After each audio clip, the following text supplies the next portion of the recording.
जी, नमस्कार। मैं एम्स दिल्ली से रवि कुमार गुप्ता आपका हार्दिक अभिनंदन करता हूँ, हार्दिक स्वागत करता हूँ आपके अपने स्केलेटन नर्सिंग के इस ऑनलाइन प्लेटफ़ॉर्म पे। हाँ, आप सभी को नमस्कार, आप सभी को गुड मॉर्निंग।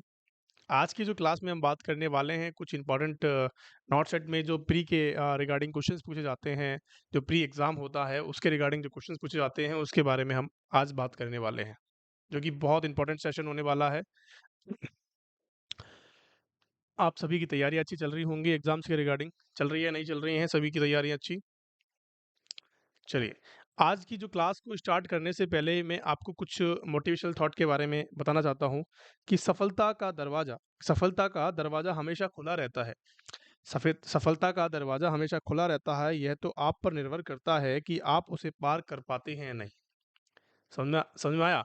कि सफलता का रास्ता तो हर वक़्त खुला है, लेकिन आपके ऊपर डिपेंड करता है कि आप उसको किस तरह से, किस वे में, किस तरह से अपनी पढ़ाई कर रहे हैं। आप उसको पार कर पा रहे हो या नहीं कर पा रहे हो। आपको सपोज़ दैट एक चाबी दे दी गई है, एक ताले को खोलना है, ठीक है? अगर आपकी उसको गणित नहीं पता कैसे ताले के अंदर हम चाबी लगाएँगे, तो आप उसको ताले को कभी नहीं खोल पाओगे, ठीक है? एक सही गाइडेंस की, सही दिशा की आपको ज़रूरत होती है किसी भी एग्ज़ाम को क्रैक करने के लिए, ठीक है? आप सभी को पता है कि नॉट सेट एग्ज़ाम जो होता है आजकल 2 पैटर्न के अंदर बदल दिया है। नॉट सेट का जो एग्ज़ाम है वो 2 पैटर्न के अंदर बदल दिया है। एक होता है प्री का एग्ज़ाम होता है, एक होता है मेंस का एग्ज़ाम होता है और जो प्री एग्ज़ाम होता है वो जस्ट क्वालीफाइंग होता है बच्चों। जस्ट क्वालीफाइंग एग्ज़ाम होता है, ये सभी को पता है। अब जस्ट क्वालीफाइंग का मतलब क्या करना है, आपको इसके अंदर मेरिट नहीं लानी है मेरे प्यारे बच्चों। आपको इसके अंदर मेरिट ले आओगे तो भी कुछ नहीं होगा और मेरिट के चक्कर में काफ़ी बच्चे कहाँ चले जाएँगे, नेगेटिव मार्किंग के शिकार हो जाएँगे और वो डिस्क्वालीफाई हो जाएँगे। सपोज़ दैट जनरल वालों के लिए 50% का क्राइटेरिया यहाँ पे रखा गया है, तो आपको इसी हिसाब से ही पेपर अटेम्प्ट करना है। गलत क्वेश्चंस को या फिर आपने जो पढ़े नहीं है क्वेश्चंस उसको बिल्कुल भी नहीं छेड़ना है। आगे बात समझ में? जस्ट क्वालीफाइंग का मतलब है आपको बस उसको पार करना है, चाहे आप बॉर्डर पे रहो, चाहे आप सक्सेस पे रहो। आगे बात समझ में? तो आप मेंस का एग्ज़ाम दे सकते हो, ये सभी को पता है। आपको बिल्कुल भी घबराना नहीं है, मैं इस पे एक वीडियो बनाऊँगा पूरा कि how to crack the exam and how to done the paper आपका, कि कैसे पेपर को पूरा करा जाए, ठीक है? चलिए, आज की क्लास हम स्टार्ट करने से पहले मैं आपसे कुछ 2 बातें कहना चाहता हूँ कि आपको बिल्कुल रिलैक्स होके बैठना है, फ्री माइंड से क्वेश्चंस को करना है, बहुत अच्छे क्वेश्चंस होने वाले हैं आज के, ठीक है? तो किसी भी क्वेश्चन को ध्यान से पढ़ना है, हर एक क्वेश्चन को ध्यान से पढ़ना है, ताकि आप उसका ईज़िली आंसर कर पाओ। आगे बात समझ में? चलिए, क्वेश्चन नंबर पहला क्वेश्चन नंबर आज के आपके स्क्रीन पर पहला है कि what clinical indicator should nurse expect क्या एक्सपेक्ट करेगी a client with the hyperkalaemia to exhibits बताएंगे फटाफट से कि एक मरीज है एक पेशेंट है जो आपके बोर्ड में आपके आईसीयू के अंदर एडमिट है उसको हाइपरकैलेमिया की शिकायत हो गई है। अब हाइपरकैलेमिया के यहाँ पे सिम्टम्स के बारे में पूछा गया है कि जब भी हाइपरकैलेमिया होता है तो कौन से सिम्टम्स आते हैं। देखो हाइपरकैलेमिया का मतलब सिंपल सी बात मैं आपको बताऊं तो पोटेशियम लेवल का हाई हो जाना नॉर्मल लेवल से उसको कहते हैं हाइपरकैलेमिया। अब नॉर्मल पोटेशियम का लेवल क्या होता है उसको आपको जानना पड़ेगा कि नॉर्मल सर पोटेशियम का जो लेवल होता है वो कितना होता है 3.5 टू 5.1 मिली इक्वलेंट पर लीटर होता है। कितना होता है कि सर 3.5 टू 5.1 मिली इक्वलेंट पर लीटर होता है नॉर्मल लेवल, ठीक है। अगर ये लेवल लेस देन 3.5 से कम होता है, अगर ये 3.5 से कम होता है तो उसको बोलते हैं हाइपोकैलेमिया। उसको बोलते हैं मेरे प्यारे बच्चों, क्या बोलते हैं कि सर हाइपोकैलेमिया उसको बोला जाता है। आगे बात समझ में कि सर अगर ये लेवल आपको 5.1 से ज़्यादा देखने को मिलता है तो उसको हम बोलते हैं हाइपरकैलेमिया। उसको बोलते हैं नहीं बोलते हैं कि सर उसको हम बोलते हैं हाइपरकैलेमिया। आगे बात समझ में? तो यहीं पे इस दोनों कंडीशंस की बात करी गई है और ये सबसे ज़्यादा पोटेशियम कहाँ पाया जाता है हमारी बॉडी के अंदर कि कौन सा आयन होता है मेरे प्यारे बच्चों कि सर इंट्रा सेलुलर और आयन होता है। कौन सा आयन होता है कि सर इंट्रा सेलुलर आयन होता है।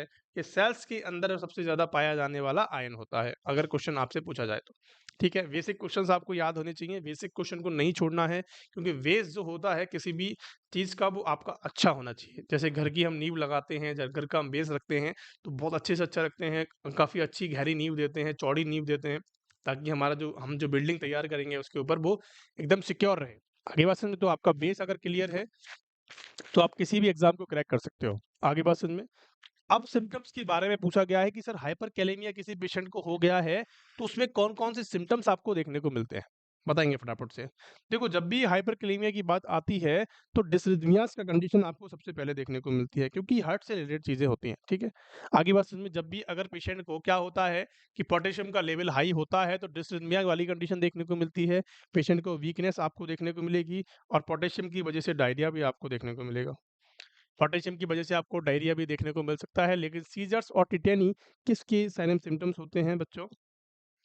आपने पढ़ा हो तो सीजर्स और टिटेनी जो होते हैं वो हाइपर कैल्शियमिया के अंदर देखने को मिलते हैं। हाइपो कैल्शियमिया के अंदर देखने को मिलते हैं, मतलब कि कैल्शियम का लेवल जब भी लो होता है बॉडी के अंदर तो आपको टिटेनी, सीजर्स, क्रैम्प्स वगैरह देखने को मिल जाते हैं।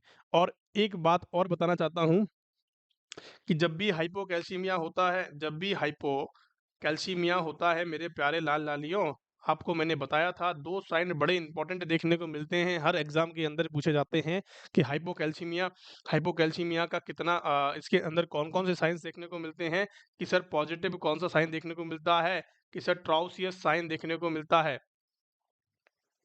ट्राउसियस साइन आपको देखने को मिलता है और कौन सा साइन देखने को मिलता है कि सर इसके अंदर चौवस्टिक साइन भी देखने को मिलता है, चौवस्टिक साइन भी देखने को मिलता है। ये दोनों साइंस जो होते हैं वो पॉजिटिव देखने को मिलते हैं हाइपोकैल्सीमिया के अंदर। और भी साइन की बात करूं तो टिटेनी होता है, टिटेनी आपको देखने को मिलेगा, क्रैम्प्स आपको देखने को मिल सकते हैं और आपको सीजर्स भी देखने को मिल सकते हैं। तो ये सारी कंडीशंस जो होती है वो हाइपोकैल्सीमिया के अंदर देखने को मिलती हैं। लेकिन काफ़ी बच्चों का डाउट होता है कि सर नॉर्मल लेवल क्या होता है कैल्शियम का? अगर आपने कैल्शियम के ऊपर क्लास नहीं ली है तो please go and watch high heel topics के अंदर पढ़ी हुई क्लास है। इतनी इंपॉर्टेंट क्लास है कि है ना हर एग्जाम के अंदर इससे क्वेश्चन पूछे जाते हैं। अब कैल्शियम का नॉर्मल लेवल क्या होता है मेरे प्यारे बच्चों कि सर 9 से लेके कितना होता है कि 10.5 mg पर डीएल होता है।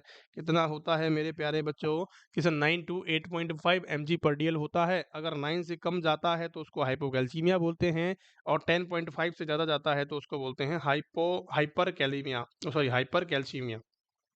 क्या मेरी बात समझ में आ गई? क्या मेरी बात आप तक पहुंच गई है, समझ में आ गई है? ये पहला क्वेश्चन आपको बहुत बेहतरीन तरीके से समझाया है मैंने, आपको समझ में आया नहीं आया? देखो किसी भी क्वेश्चन को करने का तरीका ये नहीं है कि आप क्वेश्चन को पढ़ लिया और निकल के आ गए। क्वेश्चन को पढ़ने का तरीका ये नहीं होता है हमेशा कि आपको एक क्वेश्चन पढ़ा दिया और क्वेश्चन को पढ़ दिया आपने, देख लिया और क्वेश्चन का आंसर करके आगे निकल गए। क्वेश्चन को पढ़ने का तरीका ये होता है कि उसके इर्द-गिर्द जितनी भी चीज़ें बनती है उसको वहीं क्लियर करवाना। आगे बात समझ में? अगर आपकी वही क्लियर हो रही है चीज़ें तो इतनी अच्छी बात होती है कि एक क्वेश्चन के अंदर आपने 10 क्वेश्चनों को क्या कर लिया? कवर अप कर लिया। यही पैटर्न आपको समझना है, यही पैटर्न को आपको देखना है। आगे बात समझ में? चलिए बहुत बढ़िया। इस नंबर दूसरा नंबर क्वेश्चन नंबर 2 क्या कहता है कि नर्स, क्वेश्चन को ध्यान से पढ़ना। A nurse added the 20 milli equivalent potassium chloride. ये क्या कह रहा है कि 20 मिली इक्विवेलेंट पोटेशियम क्लोराइड क्या किया है नर्स ने ऐड किया है। 20 मिली इक्विवेलेंट का मतलब समझ रहे हो? 20 मिली इक्विवेलेंट का मतलब होता है कि एक एक जो वाइल होती है, एक वाइल के अंदर एक 10 ml का होती है और उसके अंदर कितना मिली इक्विवेलेंट होता है कि सर 20 मिली इक्विवेलेंट होता है। एक वाइल के अंदर 20 मिली इक्विवेलेंट होता है, 10 ml की वाइल होती है।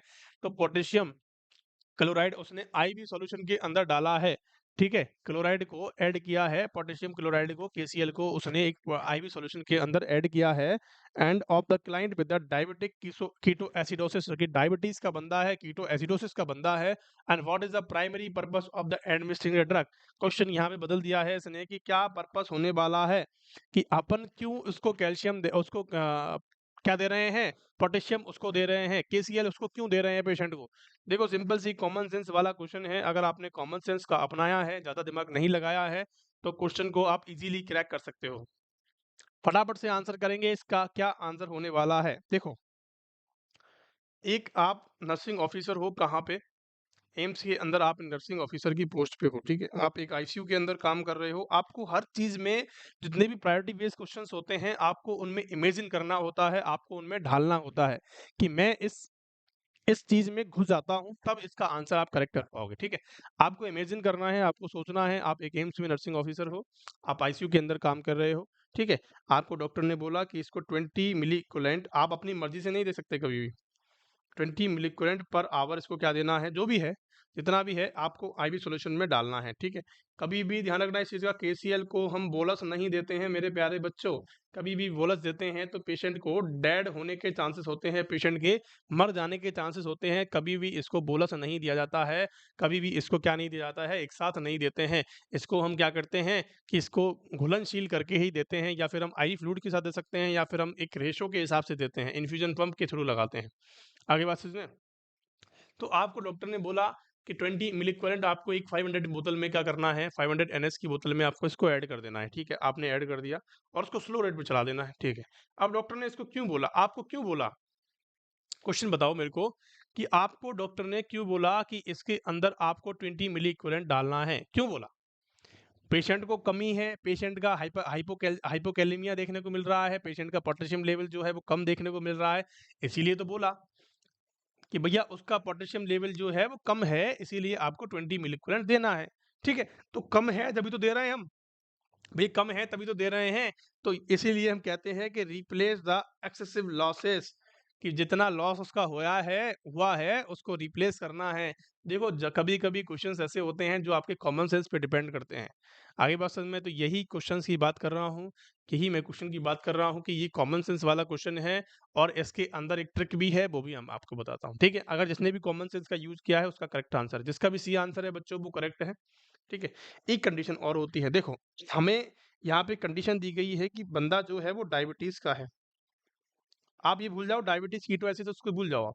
आपके पास एक बंदा है डायबिटीज का है, उसकी जो ब्लड ग्लूकोज लेवल है वो कितना हो गया है, कि उसका जो ब्लड ग्लूकोज लेवल है वो कितना हो गया, 300 mg पर डीएल हो गया है। कितना हो गया, 300 mg पर डीएल होता है, हो गया है, ठीक है। अब ये तो बहुत ज्यादा हो गया बच्चों, ये तो भूखे पेट ही उसका 300 आ रहा है, अगर उसको खाना खिला दे तो उसको तो 500 पहुंच जाएगा। ये तो बहुत कंडीशन खराब हो जाती है, ठीक है। अब ये जो ग्लूकोज का लेवल है वो बढ़ा क्यों है, क्योंकि उसके अंदर इंसुलिन की कमी है। इंसुलिन की कमी है मेरे प्यारे बच्चों, है या नहीं है, कि सर उसके अंदर बॉडी के अंदर इंसुलिन डिक्रीज है। और हम क्या करते हैं पेशेंट को, हम पेशेंट को क्या देंगे बच्चों, कि हम उसको पेशेंट को इंसुलिन दे देंगे। इंसुलिन देंगे या नहीं देंगे, अगर पेशेंट, आपने देखा होगा डायबिटीज वाले बंदों के अंदर हम इंसुलिन की टैबलेट्स देते हैं या फिर इंसुलिन के इंजेक्शन देते हैं, देते नहीं देते हैं, कि सर बिल्कुल देते हैं। इंसुलिन क्या काम करता है कि ब्लड ग्लूकोज लेवल को खाने का काम करता है, सेल्स के अंदर पहुंचाने का काम करता है। अब जैसे ही आप इंसुलिन देते हो तो उसका जो ब्लड ग्लूकोज लेवल है वो क्या हो जाएगा, कम हो जाएगा। लेकिन इंसुलिन की एक खासियत बात और है, एक खास बात और है, ये क्या करता है कि ग्लूकोज के साथ साथ ये पोटेशियम आयंस को भी ब्लड के सेल्स के अंदर पहुंचाने का काम करता है। क्या करता है कि सर ये तो ग्लूकोज को तो लेके जाएगा ही सेल्स के अंदर, लेकिन ये पोटेशियम को भी लेके जाता है अपने साथ। इसीलिए हमारा जो ब्लड का जो हमें पोटेशियम लेवल देखने को मिलता है वो लोअर साइड देखने को मिलता है। इसीलिए हमें हाइपोकैलेमिया देखने को मिलता है जब भी हम पेशेंट को इंसुलिन देते हैं। तो जब भी हम पेशेंट को इंसुलिन देते हैं तो हमें क्या देखने को मिलता है कि सर हाइपोकैलेमिया देखने को मिलता है। क्यों देखने को मिलता है, कि इंसुलिन की एक खास बात होती है कि ये ग्लूकोज के साथ साथ क्या करता है, ये पोटेशियम को भी सेल के अंदर पहुंचाने का काम करता है। इसीलिए हमारा ब्लड का जो पोटेशियम लेवल है वो कम हो जाता है। इसीलिए क्या हो जाता है बच्चों, हमारे ब्लड का जो पोटेशियम लेवल है वो कैसा हो जाएगा, कैसा हो जाएगा मेरे प्यारे लाल लालियों, कि सर कम हो जाएगा। उसी कंडीशन के अंदर हमें हाइपोकैलेमिया देखने को मिलता है। और हाइपोकैलेमिया जब भी होता है पेशेंट को, देखो डायबिटीज वाली कंडीशन है, डायबिटीज के अंदर हमने क्या दिया पेशेंट को, इंसुलिन दिया। इंसुलिन दिया तो इंसुलिन के अंदर क्या होगा, इंसुलिन के अंदर आपको हाइपोकैलेमिया देखने को मिलेगा। और तभी डॉक्टर बोल देगा कि भैया 20 मिलीग्राम इसको क्या दे दो, पोटेशियम क्लोराइड दे दो। और क्यों दे रहे हैं, क्योंकि इसका जो लॉस होने वाला है, इसका जो कमी होने वाली है उसको हम भरपूर कर दें। क्या मेरी बात समझ में आ गई आप सभी को? ट्रीट द हाइपरेमिया, हाइपरेमिया का मतलब पता है किसी को? हाइपरेमिया का मतलब होता है एक्सेसिव ब्रीदिंग करना। आप जब सांस लेते हो तो उसके साथ एक्स्ट्रा सांस ले लेते हो, उसको कहते हैं हाइपरेमिया। क्या कहते हैं? हाइपरेमिया कहते हैं। क्या मेरी बात समझ में आ गई? बहुत बढ़िया, अगले क्वेश्चन की तरफ चलें। चलिए, क्वेश्चन नंबर अगला क्या कहता है, देखो। What complication is prevented? कौन सी कॉम्प्लिकेशन को प्रिवेंट करेगी? When a nurse address the need of a client and who is the hyperventilating. कौन सी कॉम्प्लिकेशन को प्रिवेंट करना चाहती है? जब एक नर्स क्या कर रही है, एड्रेस कर रही है, need a client with who is hyperventilating. Hyperventilating का मतलब है वो लंबी लंबी सांसें ले रहा है और छोड़ रहा है, लंबी लंबी सांसें ले रहा है और छोड़ रहा है। तो लंबी लंबी सांसें ले रहा है, आपको पता है कि लेगा तो क्या लेगा कि भैया ऑक्सीजन ले रहा है, तो उससे कोई फर्क नहीं पड़ता, 100% तक हम ऑक्सीजन ले सकते हैं। ले सकते हैं ना कि सर बिल्कुल ले सकते हैं। अब वो छोड़ रहा है तो क्या छोड़ रहा है कि सर CO2 छोड़ रहा है। CO2 का नॉर्मल लेवल कितना होता है हमारी बॉडी के अंदर कि सर 35 टू 45 mmHg होता है। कितना प्रेशर होता है मेरे प्यारे बच्चों कि सर 35 से 45 mmHg का नॉर्मल प्रेशर होता है।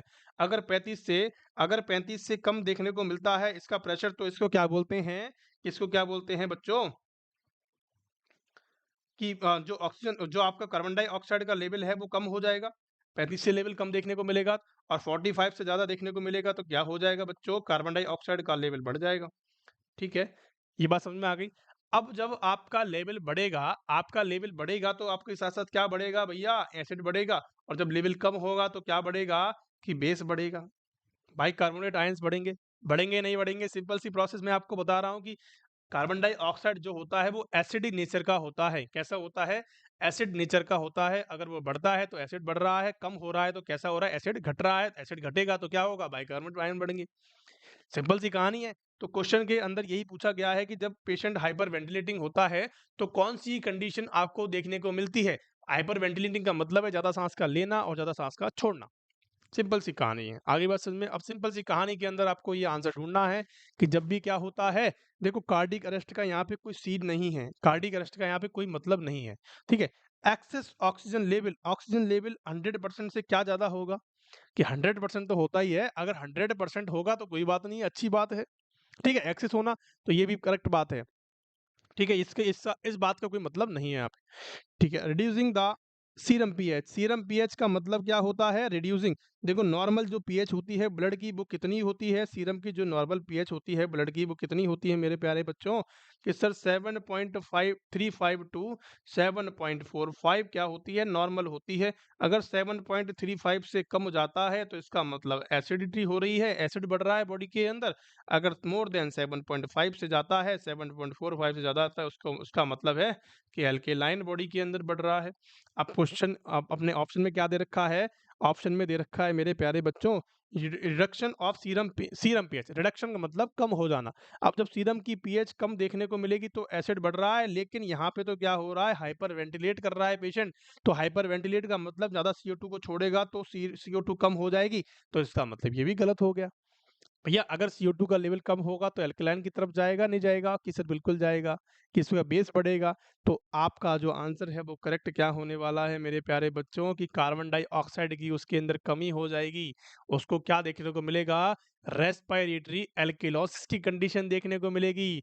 मिलेगी या नहीं मिलेगी मेरे प्यारे लाल लालियों, उसको क्या आंसर देखने को मिलेगा कि सर कार्बन डाई या कार्बनिक एसिड डेफिसिट हो जाएगा, कार्बन डाइऑक्साइड जो है तो कैसा हो जाएगा, कमी हो जाएगी। तो कमी हो जाएगी तो क्या हो जाएगा, एसिड कम हो जाएगा बॉडी के अंदर। जो आपका बैलेंस है, इलेक्ट्रोलाइट इम्बैलेंस जो होता है, एसिड इम्बैलेंस जो होता है वो क्या हो जाएगा, इम्बैलेंस हो जाएगा।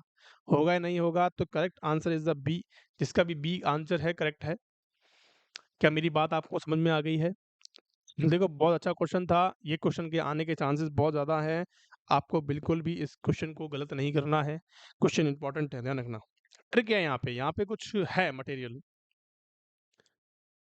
चलिए अगले क्वेश्चन की तरफ चलते हैं। An arterial blood gas report indicate the client pH, क्लाइंट की पीएच कितनी है बच्चों, 7.25 है। देखो यहाँ पे एसिड इम्बैलेंस के क्वेश्चन पूछा गया है। एसिड इम्बैलेंस का क्वेश्चन बहुत आते हैं क्वेश्चन एग्जाम के अंदर, लगभग 2 से 3 क्वेश्चन पूछे जा सकते हैं आपसे। 2 से 3 नंबर आपके सिक्योर कर दूंगा मैं यहाँ पे। ठीक है, आपको बस ध्यान रखना है, ध्यान से देखना है। आपका ब्लड का पीएच कितना बताया गया है, 7.25 बताया गया है। PCO2 कितनी है कि सर PCO2 का जो नॉर्मल लेवल है 35 दी गई है, सर 35 दी गई है। HCO3 कितनी है कि सर 20 है। अब मैंने आपको पिछली पिछली क्लास में एक फॉर्मूला बताया था कि अगर आपने मेरी क्लास ली है, अगर आपने मेरी क्लास एसिड इम्बैलेंस पे ली है तो आप इसका करेक्ट आंसर कर दोगे।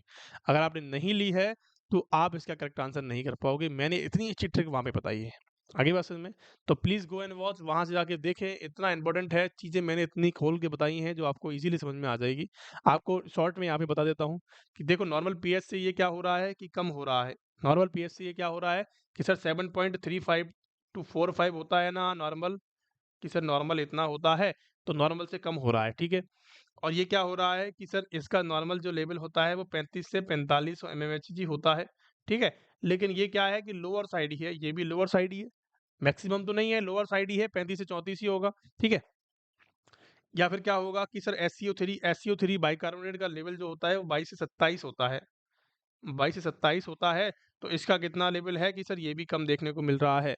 जब भी मैंने आपको एक फ़ॉर्मूला बताया था कि pH and PCO two, pH and PaCO2 अगर सेम डायरेक्शन में मूव करते हैं, या तो वो दोनों कम होते हैं या दोनों क्या होते हैं, ज़्यादा होते हैं। सेम डायरेक्शन में मूव करते हैं तो कौन सी कंडीशन होती है कि सर मेटाबॉलिक कंडीशन होती है। कौन सी कंडीशन होती है मेरे प्यारे बच्चों कि सर मेटाबॉलिक कंडीशन होती है। अगर पीएच एंड PaCO2 दोनों अपोजिट डायरेक्शन में मूव करते हैं, अपोजिट मतलब एक बढ़ेगा एक घटेगा, एक बढ़ेगा एक घटेगा, ठीक है? तो कौन सी कंडीशन होती है? रेस्पिरेटरी होती है, ठीक है? अब एल्किलोसिस है या फिर क्या है, एसिडिक है, उसको हम कैसे पता लगाएंगे? हमारे पीएच से पता लगाएंगे कि पीएच एसिडिक की तरफ जा रहा है या एल्कलाइन की तरफ जा रहा है, ठीक है? आगे बात समझ में? देखो सिंपल सी कहानी है, मैंने आपको बताया था पीएच यहाँ पे क्या हो रही है, कम हो रही है, कि पीएच बच्चों क्या हो रही है यहाँ पे, कम देखने को मिल रही है, और पीसीओ2 भी कम की तरफ जा रही है। मतलब सेम डायरेक्शन में मूव कर रहे हैं या नहीं कर रहे हैं? कि सर बिल्कुल कर रहे हैं। और जब भी सेम डायरेक्शन, सेम का एम होता है और मेटाबॉलिक का एम होता है, इस तरीके से आप इसको याद रख सकते हो। जब भी सेम डायरेक्शन में मूव करते हैं तो मेटाबॉलिक की कंडीशन होती है, मतलब रेस्पिरेटरी को तुम हटा दें यहाँ से, ये मेटाबॉलिक एसिडोसिस या अल्कलोसिस जो भी होने वाला है, ठीक है? लेकिन रेस्पिरेटरी को बिल्कुल हटा दें, कि सर बिल्कुल हटा दिया। आपको दोनों ही कंडीशंस देखनी होती हैं। अब आपने क्या देखना है कि सर मेटाबॉलिक तो है, लेकिन एसिडोसिस या अल्कलोसिस से ये पता लगाएँगे।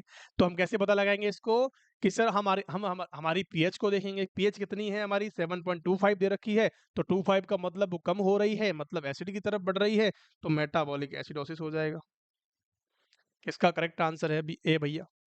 जिसका भी करेक्ट आंसर है वो बहुत बढ़िया पढ़ाई कर रहा है, उसने मेरे लेक्चर्स देखे हैं, इसीलिए वो क्या कर रहा है, करेक्ट आंसर यहाँ पे करे जा रहा है। आगे बात समझ में? यहाँ तक कि क्लास में किसी को डाउट है? इतना अच्छे तरीके से मैंने आपको समझाया है, इतना अच्छे तरीके से मैंने आपको पूरे वीडियो में समझाया है, आप जाके देखे तो सही एक बार, मजा आ जाएगा आपको। आप कभी जीवन में भूल नहीं पाओगे एसिड इम्बैलेंस का।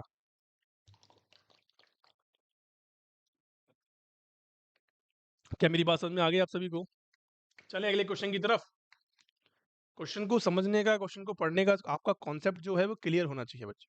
अगर किसी भी क्वेश्चन को, अगर आपकी कॉन्सेप्ट क्लियर है ना, तो किसी भी क्वेश्चन को कैसे भी घुमा घुमा फिरा के दे दे, आप उसका क्या कर दोगे, जोड़ तोड़ दोगे। आगे वर्सेस में उसको आप 100% करेक्ट करोगे। आपके कॉन्सेप्ट जो है वो अच्छे होने चाहिए, आपने अच्छे टीचर से पढ़े होने चाहिए, ताकि आपको इजीली और इजी वे में आपको याद आ जाए। आगे बात समझ में? एक तरीका होता है हर चीज़ का पढ़ने का, समझने का, आपको वो आना चाहिए। अगर वो आपके अंदर आ गया तो किसी भी एग्जाम में बैठ जाना, 100% दे के आओगे, 100% क्रैक करके आओगे। चुटकियों में याद करवा देंगे सारी चीज़ों को, टेंशन मत लेना आप। चलिए अगले क्वेश्चन की तरफ चलते हैं। क्वेश्चन नंबर 21 क्या कहता है कि एक client arterial blood gas report, एक क्लाइंट है, देखो दूसरा क्वेश्चन भी आ गया है। क्वेश्चन क्या कह रहा है, ध्यान से समझना है, ठीक है? एक आर्टेरियल ब्लड गैस क्या होती है? देखो इसके बारे में आपको समझाता हूँ थोड़ा सा। सिंपल सी बात है कि एबीजी जो होती है, एबीजी शॉर्ट फॉर्म होती है आर्टेरियल ब्लड गैस, ठीक है? जब भी आर्टेरियल ब्लड गैस हम करते हैं तो क्यों करते हैं? पेशेंट की कंडीशंस को जानने के लिए, पेशेंट के अंदर कितना पीसीओ2 है, लैक्टेट तो नहीं बढ़ा है, एनान गैप तो नहीं है, बहुत सारी चीज़ें होती हैं, उनको देखने के लिए करते हैं। सैचुरेशन कितनी है ऑक्सीजन के अंदर, ब्लड के अंदर। क्वेश्चन कहाँ से पूछा जाता है एबीजी के अंदर? क्वेश्चन कहाँ से पूछा जाता है कि कौन से सिरिंज कितनी एमएल की यूज करते हैं? तो 2 ml सिरिंज यूज करते हैं। और कैसी सिरिंज होनी चाहिए बच्चों? हेपेरिनाइज्ड होनी चाहिए। 2 ml हेपेरिनाइज्ड सिरिंज का यूज करते हैं। और कौन सी आर्टरी यूज होती है बच्चों? तो सब फर्स्ट प्रायोरिटी पे आपको रखना है रेडियल आर्टरी, और दूसरी सेकंड वाली होती है फीमोरल आर्टरी। ये अकॉर्डिंग टू एम्स दिल्ली के अकॉर्डिंग बता रहा हूँ मेरे प्यारे बच्चों। आपको कई-कई बुक्स के अंदर सेकंड पे आपको ब्रैकियल भी दिया होगा, लेकिन आपका ब्रैकियल गलत आंसर हो सकता है। आपको क्या करना है, फर्स्ट जो होती है वो फीमोरल आर्टरी होती है, नंबर दूसरी बात होती है कौन-सी नंबर दूसरी होती है फीमोरल, नंबर फर्स्ट होती है रेडियल आर्टरी। और जब भी हम इसको करते हैं तो बिफोर कौन-सा टेस्ट करते हैं? आजकल जो नाम बदल दिया है, पहले हम एलन टेस्ट बोलते थे, आजकल हम क्या बोलते हैं? मॉडिफाइड एलन टेस्ट इसको बोला जाता है। मॉडिफाइड एलन टेस्ट करते हैं। मॉडिफाइड एलन टेस्ट क्यों करते हैं? एबीजी लेने से पहले, एबीजी का सैंपल लेने से पहले हम मॉडिफाइड एलन टेस्ट क्यों करते हैं बच्चों? टू चेक, आपसे क्वेश्चन पूछा जाए तो आपको बताना है to check the ulnar artery potency को चेक करने के लिए। अब अल्नर आर्टरी की पोटेंसी जो होती है वो क्या होती है कि अल्नर आर्टरी ठीक से काम कर रही है नहीं कर रही है, क्योंकि आप जब पंक्चर करते हो तो वहाँ पे ब्लड सप्लाई के अल्टरेशन होने के चांसेस होते हैं। अगर आपकी अल्नर आर्टरी ठीक से काम नहीं कर रही है तो आपके हाथ को क्या हो सकता है, नेक्रोस हो सकता है। एबीजी पे मैंने फुल डिटेल में लेक्चर लिया हुआ है, आप वहाँ से जाके देखें, इंपॉर्टेंट लेक्चर है, क्वेश्चन 100% आएगा। आगे बात सच में आप बताएंगे मेरे को। देखो क्वेश्चन क्या कह रहा था कि आर्terial ब्लड गैस आपको देखने को मिल रहा है, रिपोर्ट कर रही है, इंडिकेट पीएच कितना है कि उसका इतना पीएच है, पीसीओ2 इतनी है और एचसीओ3 इतना है। देखो एचसीओ3 नॉर्मल है, पीसीओ2 लोअर साइड है और एसिड हमारा जो पीएच है जो बढ़ा हुआ है। What does the respiratory identify possible cause of result? मतलब कि किस चीज का रिजल्ट है, ऐसा किस चीज में हो सकता है, बताएंगे फटाफट से। देखो सिंपल सी कहानी है, सिंपल से आपको बिल्कुल रिलैक्स होना है।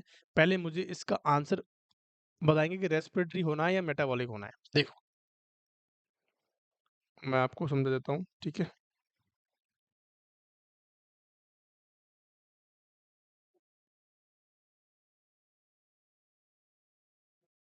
चलिए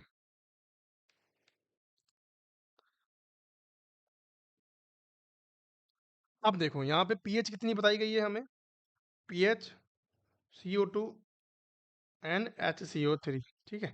इन तीनों का लेवल देखते हैं, 24 बताई गई है, ये 32 बताई गई है, ये 7.52 बताई गई है। इतना इतना लेवल हमें बताया है। अब मैं आपसे बात करता हूँ, इसका लेवल जो है वो बढ़ा हुआ है, मतलब कि नॉर्मल से ज़्यादा है। इसका लेवल जो है वो घटा हुआ है, नॉर्मल से कम है। इसका लेवल भी क्या है, नॉर्मल है, ठीक है।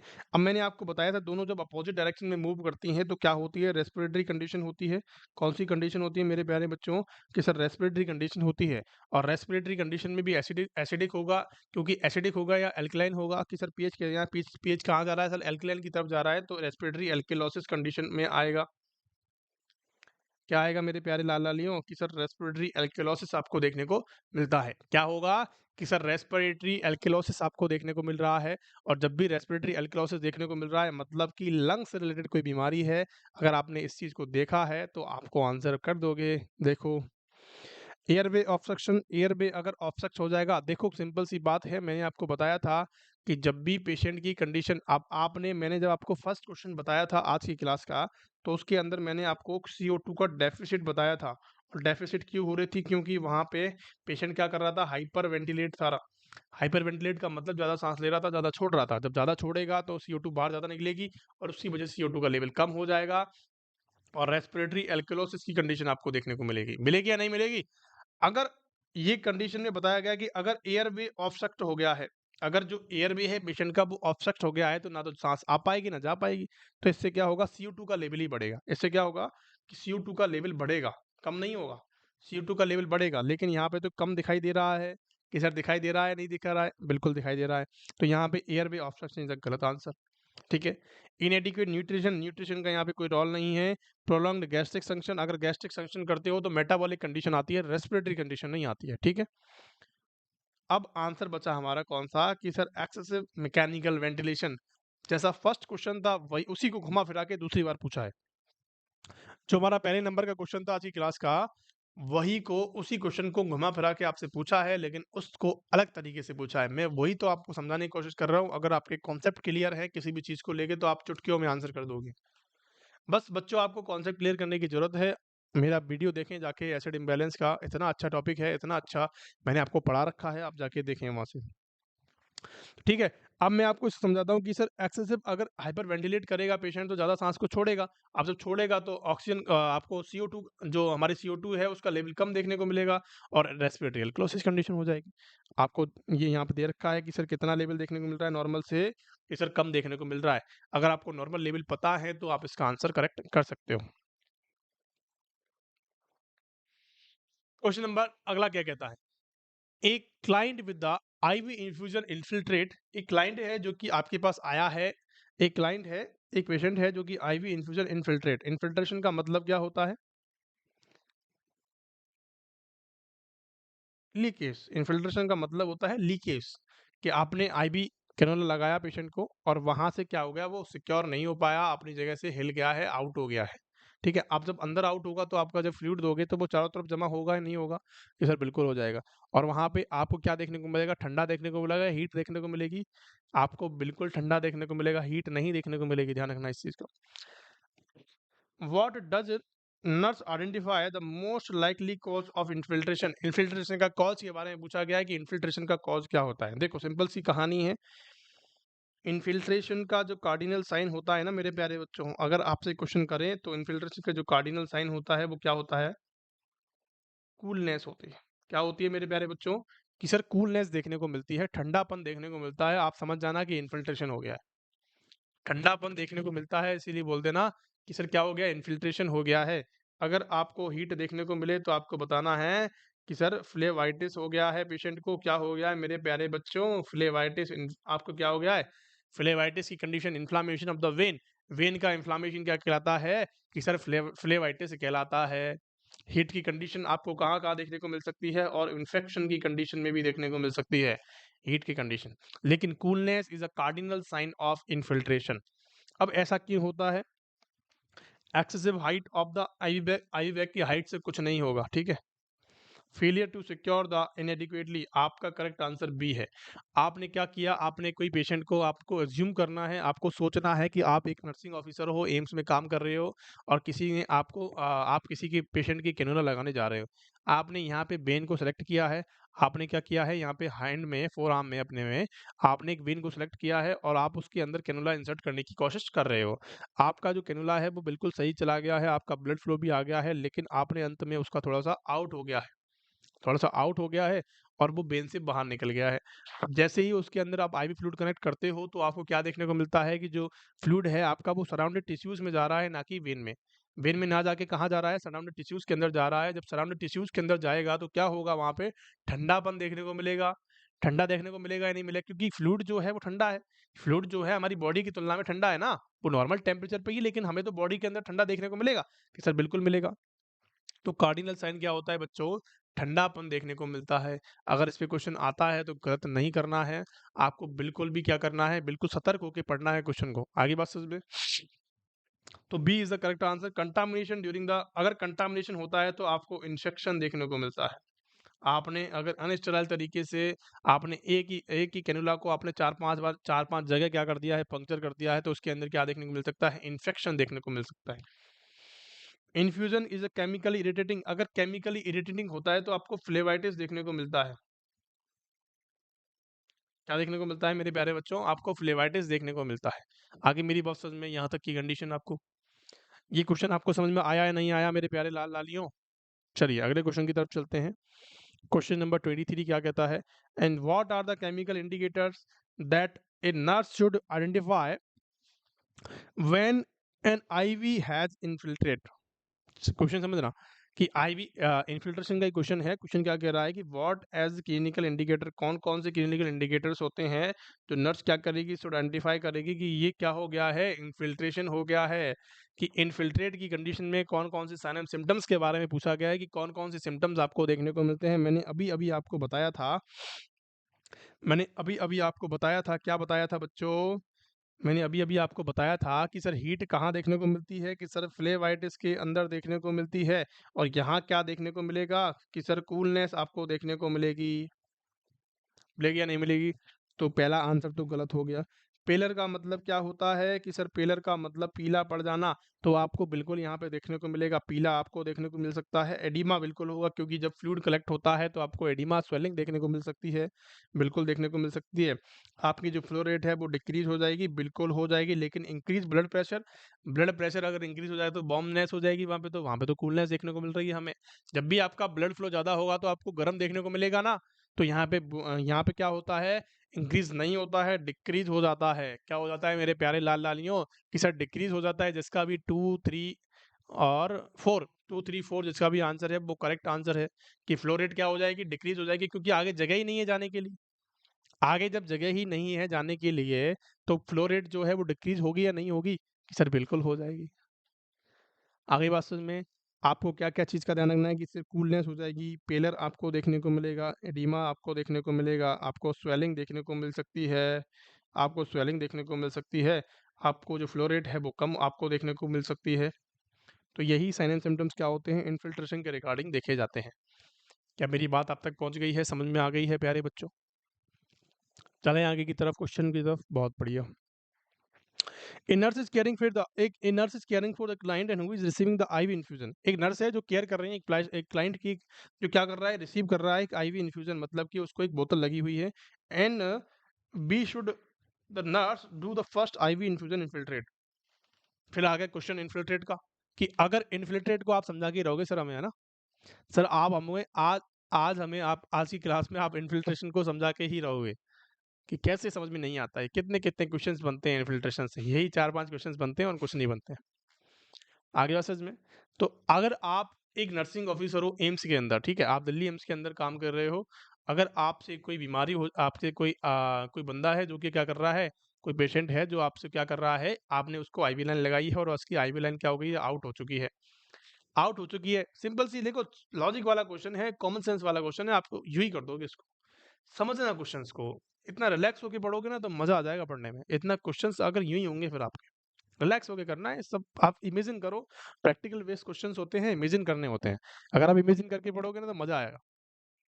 आप एम्स के अंदर एक नर्सिंग ऑफिसर की पोस्ट पे हो और आपको पेशेंट जो अलॉट हुआ है, आपने उसको आईवी लगाई है, जिसको आईवी इन्फ्यूजन देना है, ठीक है, उसको आरएल एनएस लगाना है, ठीक है।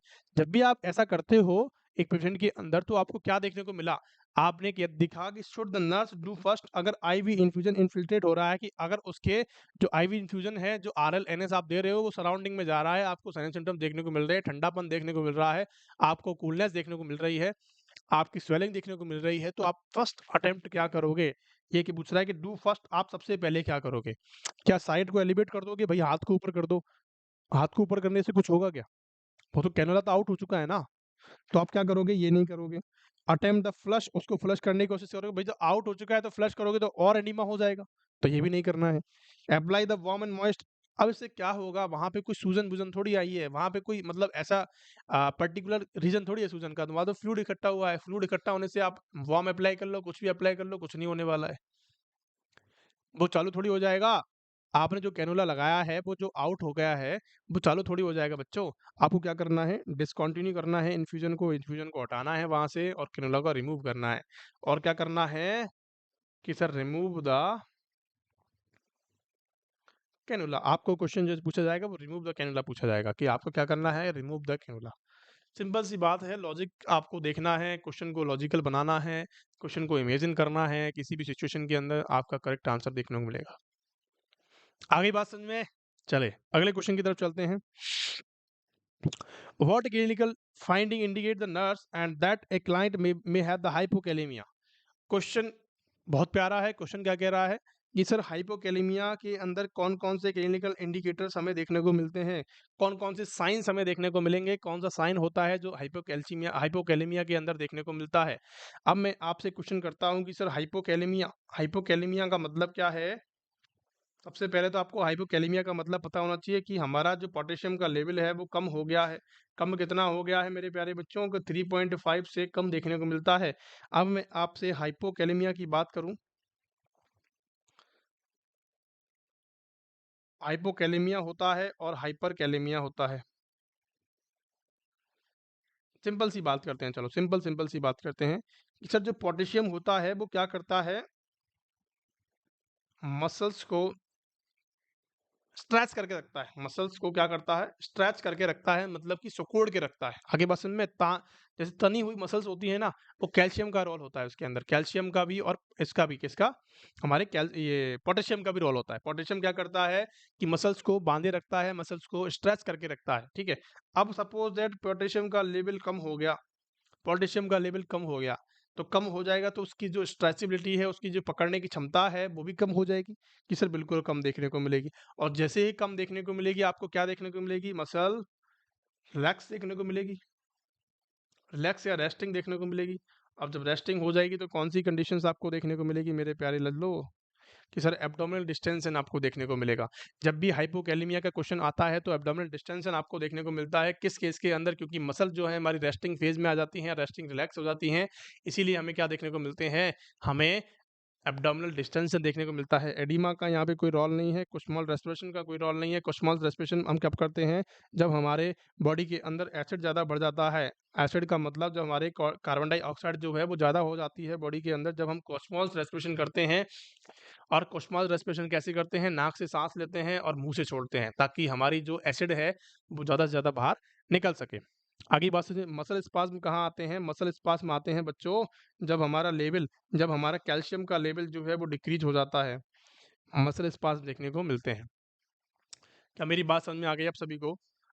आज की क्लास के लिए हमारे इतने ही इंपॉर्टेंट क्वेश्चंस हम पढ़ाएंगे। आज की क्लास के लिए इतना ही काफ़ी है। आपको बहुत सारे क्वेश्चंस, बहुत सारी इंपॉर्टेंट चीज़ें मैंने आपको दी हैं। आई होप आपको पसंद आई होंगी, आपको अच्छी लगी होंगी, आपको समझ में आया होगा। अगर आपको वीडियो पसंद आई हो तो प्लीज़ अपने दोस्तों के साथ शेयर करें, अपने दोस्तों को बताएं, ठीक है, हमारे चैनल के बारे में, ताकि हमें अच्छे से अच्छा मोटिवेशन मिल सके आपको अच्छा कंटेंट देने के लिए। अगली बात समझ में, किसी भी कोई भी क्वेरी होती है आप कमेंट सेक्शन में कमेंट कर सकते हो, हमारे सपोर्टिव नंबर्स पे आप कॉल कर सकते हो, जो कि डिस्क्रिप्शन के अंदर दिए हुए होते हैं। आप वहाँ से हमारे नंबर्स लो, वहाँ पे आप कमेंट करो, कॉल करो, मैसेज करो। आपकी जो भी क्वेरी होती है वो संभावना पूरी करेंगे कि आपकी जो क्वेरी है उसको पूरा किया जाए। आगे बात समझ में, और अगले हफ्ते से, अगले महीने से हमारे पास कुछ टीचर्स भी आने वाले हैं नए, जो कि आपको एमएसएन की फैकल्टीज़ होंगी, हमारे पीडिया की फैकल्टीज़ होंगी, वो सारी चीज़ें आपको कवर अप की जाएगी। आगे बात समझ में, तो आपको बिल्कुल भी घबराना नहीं है, पढ़ते रहना है निरंतर। किसी भी एग्ज़ाम को, किसी भी चीज़ को आपको बिल्कुल ऐसे नहीं लेना है सीरियसली, एकदम सीरियस नहीं लेना है, ताकि आप लोड नहीं लो, ठीक है? अपने कॉन्फिडेंस को बूस्ट अप रखो, अपनी मेहनत पे विश्वास रखो, ताकि आपको ईज़िली सक्सेस मिल जाए। आगे बात समझ में? Thank you so much for being there. पढ़ते रहें इसी प्रकार और बढ़ते रहें।